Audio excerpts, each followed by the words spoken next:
Norris Byron T. Together with your cabin crew, we thank you for making Cebu Pacific a part of your important moments.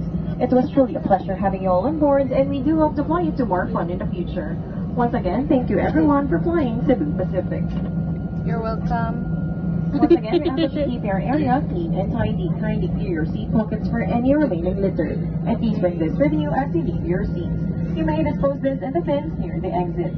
We seek your cooperation in ensuring that no litter is left behind the aircraft.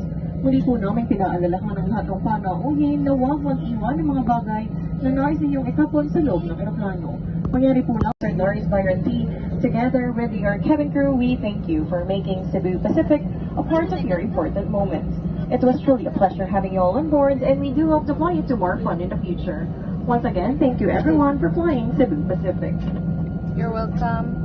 Once again, we ask that you keep your area clean and tidy. Kindly clear your seat pockets for any remaining litter. And please bring this with you as you leave your seats. You may dispose this in the bins near the exits.